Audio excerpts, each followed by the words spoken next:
Bismillahirrahmanirrahim. Assalamualaikum warahmatullahi wabarakatuh. Alhamdulillah, syukranillah, salatan wassalamun ala rasulillah wa ala alihi wa ashabihi wa maulahi amma ba'du. Sahabat Asik Ngaji, semoga semuanya ada dalam lindungan Allah Subhanahu wa taala dan semoga semuanya diberikan kesehatan oleh Allah Subhanahu wa taala. Amin ya Allah ya rabbal alamin. Sahabat, pada kesempatan ini saya akan menampilkan satu video yang mana video ini berisi seorang ibu-ibu yang dulunya katanya muslim lalu kemudian dia murtad. Nauzubillah min dzalik. Bukan hanya itu saja sahabat, tetapi di video itu ada dialog antara si ibu yang murtad ini dengan seorang pendeta. Lalu kemudian si pendeta ini menanyakan kepada si ibu perihal bacaan ayat Al-Quran yang dulu ia baca ketika di muslim. Nah, di video kali ini saya akan mengklarifikasi cara baca si ibu ini tatkala dia membaca ayat suci Al-Quran. Kenapa demikian? Karena tatkala dia membaca ayat suci Al-Quran dia sangat keliru sahabat. Maka dari itu menjadi kewajiban bagi saya untuk mengklarifikasinya sahabat. Karena dikhawatirkan kaum non-muslimin tatkala si ibu ini melantunkan ayat suci Al-Quran, mereka menganggap bahwa itu betul adalah ayat suci Al-Quran. Padahal yang ia baca ayat suci Al-Quran itu dengan keliru sahabat. Maka kami akan meluruskannya. Kita simak videonya seperti apa sahabat. Silahkan simak sahabat. Ibu Yuyun ini memang betul-betul murtadin, mantan Islam atau bukan? Mereka bilang mana bukti dong. Kalau memang murtadin biasanya ya mungkin tidak tahu semua, tapi pasti adalah bisa membaca ayat Al-Quran. Begitu loh Ibu Yuyun. Sebelumnya saya bisa pastikan mic-nya sudah hidup. Tes. Oke. Nah, Ibu Yuyun itu bagaimana tanggapan Ibu Yuyun? Jadi ada yang bilang Ibu Yuyun tidak bisa baca Al-Quran sama sekali katanya. Bagaimana itu Ibu? Saya kalau Al-Quran dari juz 1 sampai 30 saya bisa baca. Oh. Ada yang hafal Apa dari juga. mana Ibu? Juz 1 Itu sampai apa itu? 30. Itu kayak nama ini, kitab? Iya, nama Alkitab. Kalau kita kan surat, pasal ayat. Oh, pasal begitu, ayat. ya. Oke. Kalau kita juz surat. Oke. Begitu. Para sahabat, barusan kita sudah saksikan bersama videonya, kita sudah dengarkan bersama bahwasanya si ibu ini mampu membaca Al-Quran dari juz 1 sampai juz 3. Bahkan si ibu ini mampu menghafal beberapa ayat atau beberapa surat Al-Quran sahabat. Bagaimana selanjutnya kita saksikan. Kalau baca saya bisa, tapi kalau arti itu ya itu harus mendalami orang, cuman Seperti orang di pesantren ya, ya, Ibu? orang pesantren itu mahal kalau harus belajar di pesantren itu. Oh, jadi Iya. kesimpulannya karena memang Al-Quran itu kan pertahankan bahasa Arab Ibu ya. Bahasa Arab. Sekarang ini saya lihat sudah ada terjemahan. Saya lihat terjemahan banyak. Sekarang enak, ada tinggal buka di Google atau YouTube kita bisa belajar. Kalau dulu kita harus ke pesantren itu di luar, kalau di dalam tempat saya nggak ada, harus ke kotanya. Di kota Iya, Palembang kota gitu ya. Palembang. Kalau dulu saya sekolah SMA juga di kota Palembang, tapi kalau mau masuk pesantren itu butuh biaya banyak. Ya. Nah sahabat, sebelum kita mendengarkan bacaan Al-Quran si ibu ini, barusan si ibu ini membahas tentang pesantren sahabat. Katanya kalau misalkan seorang ingin belajar terjemah harus masuk dulu pesantren dan biaya pesantren itu sangatlah mahal sahabat. Nah dalam hal ini saya akan menanggapinya sahabat, karena bagi orang yang pernah belajar di pesantren dia akan tahu bagaimana biaya pesantren sahabat. Jadi biaya pesantren itu tidaklah mahal sahabat dibanding dengan biaya sekolah.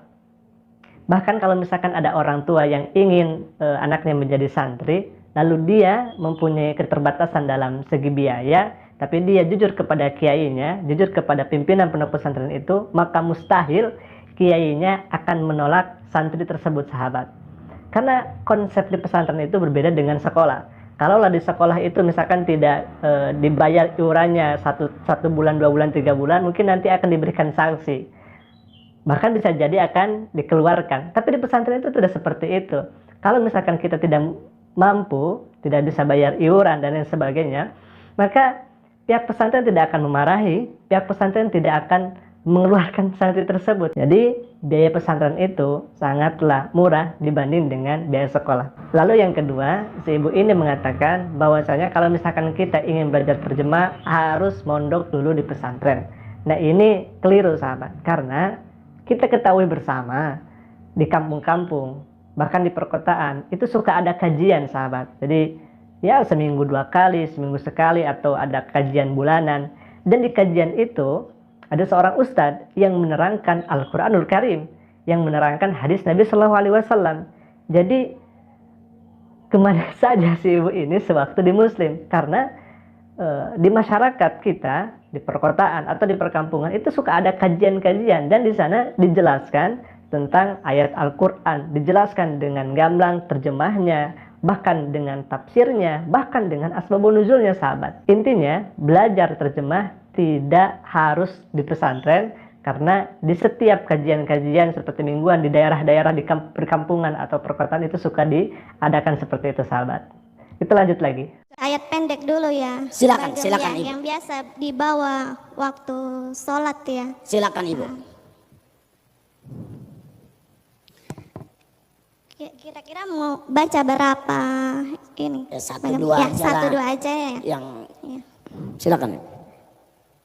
Bismillahirrahmanirrahim. Qul huwallahu ahad. Allahus samad. Lam yalid wa lam yulad wa lam yakul lahu kufuwan ahad.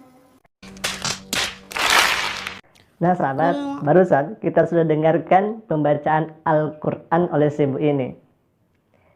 Dia mengambil salah satu surat dari Al-Quran, yaitu surat Al-Ikhlas sahabat.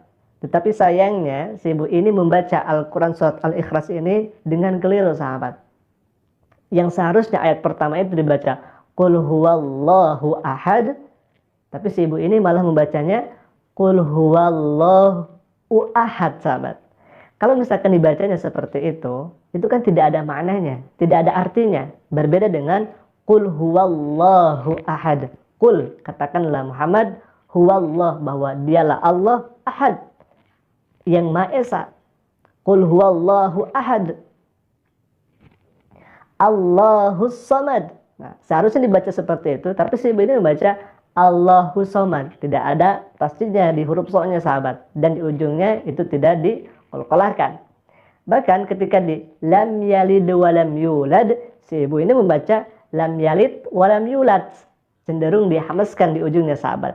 Dan yang terakhir walam yakullahu kufuwan ahad, yang harusnya seperti itu, ini dibaca walam yakullahu kufuwan ahad sahabat. Nah ini sangat keliru sahabat, dan tidak ada maknanya kalau misalkan Al-Quran dibacanya tidak sesuai dengan kaidah tajwidnya, makhraj hurufnya, panjang pendeknya, dan sebagainya sahabat. Bahkan akan menjadikan makna itu keliru sahabat. Nah, kita akan lanjutkan lagi ke surat yang lainnya. A'udzu birabbil falaq min syarri ma khalaq wa min syarril naffasati fil uqad wa min syarrin nafasati fil uqad wa min syarri hasidin iza hasad. Nah sahabat, barusan kita sudah dengarkan pembacaan Al-Quran oleh si ibu ini. Dia membaca salah satu surat dari Al-Quran, yaitu surat Al-Falaq sahabat. Tetapi sayangnya, walaupun ia langsung melihat ayat Al-Qurannya, dia masih keliru cara membacanya sahabat. Yang seharusnya yang dibaca itu tadi ayat ketiga, tetapi si ibu ini malah loncat kepada ayat 4. Yang seharusnya dibaca wa min syarri ghasiqin idza waqab, malah si ibu ini membaca wa min syarrin nafasati fil uqad, dan ayat keempat dibacanya sebanyak 2 kali sahabat. Dan di akhirnya, di akhir ayat surat Al-Falaq itu sahabat, dia membacanya wa min syarri hasidin idza hasad. Padahal yang betul adalah wa min syarri hasidin idza hasad. Jadi memakai ha bukan memakai kho sahabat. Nah, dalam bahasa Arab itu sahabat, kalau misalkan kita membacanya salah, maka akan salah juga terhadap maknanya sahabat. Karena Al-Quran itu berbeda dengan bahasa yang lainnya. Kalau membacanya seperti itu, bagaimana nantinya kepada artinya sahabat? Akan keliru juga sahabat. Nah, jadi ini yang harus kita luruskan. Qul a'udzu birabbin nas, malikin nas, ilahin nas, min sahril waswasu fi sudurin nas. Kaget. Allazi waswisu fi sudurihin nas minal jinnati wan nas. Oke. Ibu, kalau saya sendiri saya sudah terlalu percaya. Saya pikir kalau teman-teman orang Islam yang nonton mereka sudah tahu bahwa itu pasti. Nah sahabat, barusan kita sudah dengarkan pembacaan si ibu ini. Beliau membaca surat An-Nas, surat yang terakhir dalam Al-Quran, surat ke-14.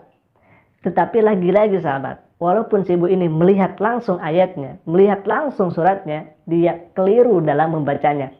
Bukan hanya cara bacaannya seperti tajwidnya, makhraj hurufnya, tetapi ini lebih fatal. Dia membaca surat An-Nas ayat ke-4 belum habis, ia langsung loncat kepada ayat kelima sahabat. Nah ini sangat disayangkan sahabat.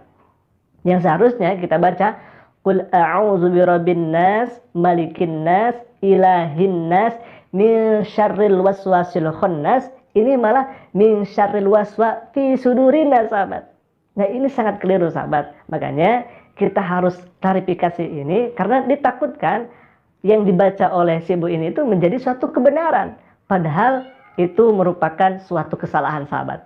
Nah sahabat, mungkin itu yang bisa saya sampaikan. Mudah-mudahan bermanfaat. Dan saya berharap mudah-mudahan video ini terdengar oleh si ibu yang membaca surat tadi sahabat.